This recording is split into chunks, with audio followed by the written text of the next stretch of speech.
নমস্কার and welcome to Thrash Hour. আজকে আমরা আবার একটা এক্সপোজিং ভিডিও নিয়ে চলে এসেছি। দেখুন, এই ভিডিওগুলো খুবই প্রয়োজনীয়, কারণ মেইন স্ট্রিম মিডিয়া যে বিক্রি হয়ে গেছে এটা আমরা বারংবার দেখতে পেয়েছি, কিন্তু প্যারালাল মিডিয়া বা সোশ্যাল মিডিয়া এটাও যে ধীরে ধীরে 90% বিক্রি হয়ে গেছে এটা আশা করছি আপনারা সবাই বুঝতে পেরেছেন এতদিনে। এবং এখন থেকেই যদি এইসব ইস্যুকে আমরা কল আউট করা শুরু না করি, তাহলে এমন একটা সময় আসবে যখন আমাদের মুখ বন্ধ হয়ে যাবে, আর রাদার বন্ধ করে দেওয়া হবে। তো থাম্বনেল দেখে হয়তো আপনারা বুঝতে পেরেছেন আমি কার কথা বলছি। যে ভিডিওটার কথা আমি বলছি ওটা প্রায় 1 মাস পুরনো, বাট স্যাডলি ওটা রিসেন্টলি আমার চোখে পড়েছে। আমার কয়েকজন চেনা পরিচিত ভিডিওটা আমাকে রেকমেন্ড করলেন এবং রিকোয়েস্ট করলেন যাতে আমি এই টপিকের ওপর কিছু বলি। দেখুন, যে চ্যানেলটার কথা আমি বলছি সেটা ইউজুয়ালি পলিটিক্যাল ভিডিওস করে, এবং আমি অনেক আগে ওনার ভিডিও দেখেওছি। I admire his work, I respect his hustle. ওনার নেতাজির ওপর কিছু ভিডিওস আছে যেগুলো আমার খুবই ভালো লেগেছিল, বাট উনি হঠাৎ এই টপিকে কেন ভিডিও করলেন আমি তা জানি না। এবং আমার মনে হয়েছিল যে এই টপিকে ভিডিও করতে গেলে হয়তো একটু বেশি পলিটিক্যাল হয়ে যাবে, এই চ্যানেলের ভিউয়ারশিপের সাথে হয়তো ক্ল্যাশ করবে। বাট দেন আই রিয়েলাইজড যে উনি যার সম্পর্কে কথা বলছেন, দীপক অধিকারী মানে দেব, উনি তো আমাদের হট টপিক। থ্রাশ আওয়ারে বারংবার আমরা দেবকে এক্সপোজ করেছি, অফকোর্স ওনার ফিল্ম রিলেটেড ম্যাল প্র্যাকটিসেস নিয়ে। তো এখানে আমরা ফিল্ম রিলেটেডই থাকবো, পিওরলি পলিটিক্যাল হয়তো যাবো না। তো আয়াম বোসের কুনাল বাবু এমন কি বললেন যার জন্য আমার মনে হলো যে আপনাদের সামনে একটা ভিডিও নিয়ে আসা উচিত। কারণ আপনারা সবাই জানেন আমি অ্যালগোরিদম হান্ট করি না। ভোটের ঠিক পরে পরেই যখন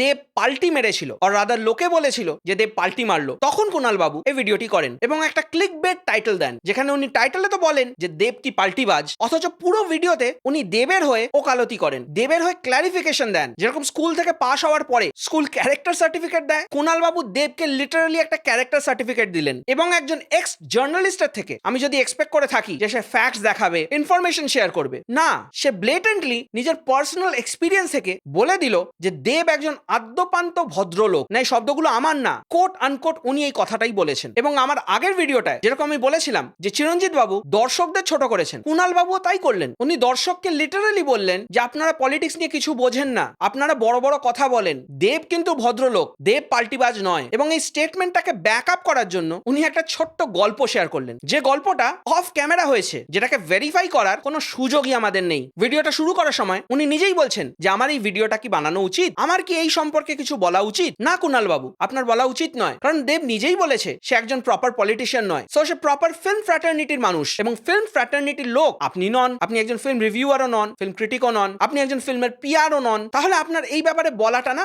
সাজে না। কারণ দেবের ফিল্ম ইন্ডাস্ট্রির সাথে কি কানেকশন, ফিল্ম ইন্ডাস্ট্রিতে দেবের কি ইম্প্যাক্ট, সেটা আমরা অনেক ভালো জানি। ক্যারেক্টার সার্টিফিকেট দিতে হলে সেটা আইদার দর্শক দেবে বা ফিল্ম ফ্র্যাটার্নিটির লোক দেবে। আমি যদি একবার অটোতে ট্রাভেল করি আর অটো চালক যদি আমাকে একটা ক্লিন চিট দেয়, ক্যারেক্টার সার্টিফিকেট দেয়, সেটা কি ভালো হবে? না না, আপনাকে আমি অটো চালক বললাম না, ভুল ভাববেন না। কিন্তু আমি এটাই বলতে চাইলাম যে আমি পাগল না হলে সবার সাথে তো খারাপ ব্যবহার করব না। দেব আপনার সাথে ভালো ব্যবহার করেছিল বলে আপনি দর্শকদের বলছেন যে না না, দেব খুব ভালো ছেলে, খুব ভালো মানুষ, খুব ভদ্রলোক। আপনারা বুঝতে পারেন না, আপনারা বাজে, আপনারা পলিটিক্স সম্পর্কে কিছু জানেন না। রাজনীতি করা কি এত সহজ? না মানে দাদা, আপনি তো রাজনীতি করেননি, তাহলে আপনি এত কিছু কি করে জানলেন? ও, আপনি তো মেন স্ট্রিম মিডিয়ার লোক না। আমি ভুলেই যাই, এই যে কুনাল বাবু, সঙ্গীতা ম্যাডাম, এনারা সবাই মেন স্ট্রিম মিডিয়া ছেড়ে প্যারালাল মিডিয়াতে ঢুকেছেন, না টাকা কামাতে, না সততাকে রিপ্রেজেন্ট করতে। আজকে ইউটিউবে সবাই আছে, মেন স্ট্রিম চ্যানেল আছে, মেন স্ট্রিম অভিনেতারা রয়েছেন, ফিল্ম মেকার্সরা রয়েছেন, সোনাক্ষী সিনহা ভ্লগ করছে, ফারাহ খান ভ্লগ করছে। অথচ once upon a time YouTube was a platform for independent creators. আজকে আমি প্রাউডলি বলতে পারি যে আমি আদ্যপান্ত একজন ইন্ডিপেন্ডেন্ট ক্রিয়েটার। আমার কোনোদিনই কোনো হাউসের সাথে কোনো অ্যাফিলিয়েশন ছিল না। I am 100% home grown social media product. এবং এরকম অনেকেই আছেন, আমাদের ফ্র্যাটার্নিটিতে আছেন, ন্যাশনালি আছেন, ইন্টারন্যাশনালি আছেন। তাই জন্য বলছি দাদা, আপনার যে ব্যাকগ্রাউন্ড থেকে এখানে এসেছেন, দয়া করে এই actor, actress, film maker, politician, এদের হয় দালালি করবেন না, ভালো লাগে না শুনতে।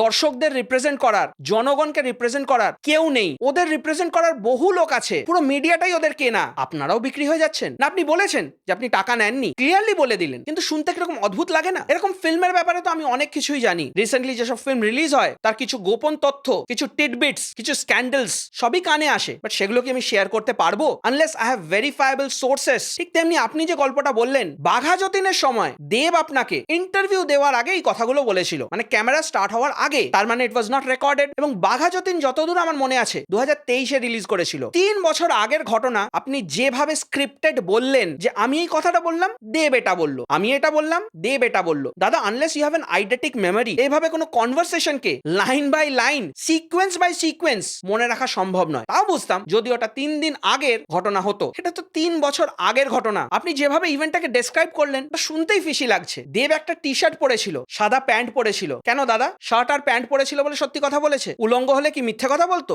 এটা তো শুনতে ভারী অদ্ভুত লাগলো। আপনাকে দেখে মনে হলো আপনি ফিটনেস বক্সে দাঁড়িয়ে আছেন, গীতায় হাত রেখে বলছেন যা বলবো সত্য বলবো, মিথ্যা ছাড়া কিছু বলবো না। এই সরি, ভুল বললাম।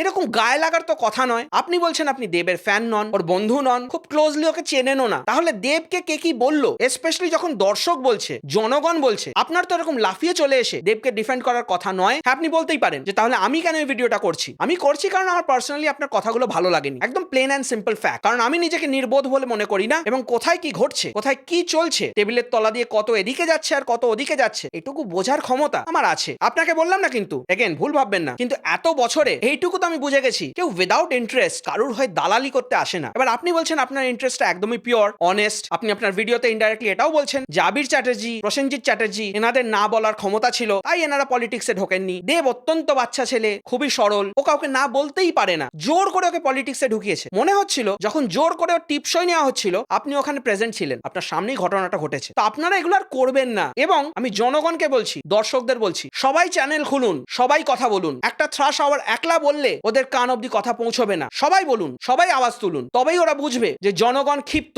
দালালি আর আমরা সহ্য করব না, সে মেইন স্ট্রিম মিডিয়া হোক কি প্যারালাল মিডিয়া। আমি প্রত্যেকটা প্যারালাল ক্রিয়েটরকে রিকোয়েস্ট করব, দেব ভালো না কোয়েল ভালো না পরমব্রত চ্যাটার্জি ভালো, এগুলো জনগণ নিজে বুঝে নেবে। কোনো ফ্যাক্টস থাকলে, ইনফরমেশন থাকলে অবশ্যই ভিডিও বানান, আমরা জানতে চাই, আমরা সবাই শিখতে পারবো। বাট ভার্ডিক্ট পাস করবেন না, কে ভালো কে খারাপ আমরা বুঝে নেব। হয়তো এই ভিডিওটা দেখার পর আপনি এটাও বলতে পারেন যে তুমিও তো ভাই কন্টেন্ট ক্রিয়েটর, তুমিও তো ফিল্মকে খারাপ বলো। হ্যাঁ, বাট আমি সেগুলোকে ব্যাক আপ করি থ্রু ফ্যাক্টস, যেগুলো ভেরিফায়েবল। একটা এমন সিনেমা যেটা কেউ দেখেনি, কোনোদিন কেউ দেখতেও পারবে না, কোনোদিন কেউ জানতেও পারবে না, সেটাকে ভালো সিনেমা বলে আমি লোকের সামনে প্রচার করি না। আর সত্যি যদি ফ্যান ক্যাটারিং ভিডিও বানাতে হতো, তাহলে অনেকদিন আগে থেকেই বানাতাম। আর আপনি ওই যে বললেন যে টাকার মেসেজ, টাকার মেল, টাকার ফোন কলস, এগুলো আপনার কাছে এসেছিল, সবার কাছেই আসে। তবে আনবিলিভেবল এটাই হয়ে যায় যখন কেউ বলে আমি টাকা না নিয়েও তার ব্যাপারে ভালো বলছি, তাহলে টাকাটা নিতে ক্ষতি কি ছিল? যাই হোক, বুদ্ধিমানের জন্য ইশারাই যথেষ্ট। আমি কাউকে কোনো অ্যালিগেশন দিচ্ছি না, আমি শুধু প্রশ্ন তুলছি আপনাদের ইন্টেনশন নিয়ে। On this note I would like to end this video. আপনাদের যদি এই ভিডিওটা ভালো লেগে থাকে তাহলে লাইক, শেয়ার, সাবস্ক্রাইব করে দেবেন। আপনাদের কোনো মতামত, সাজেশন বা ওপিনিয়ন থাকলে কমেন্ট সেকশনে নিশ্চয়ই জানাবেন। You can follow me on Instagram, Twitter and Facebook. আপনারা দেখছেন থ্রাশ আওয়ার, আমি আপনাদের হোস্ট টম থ্রাশ,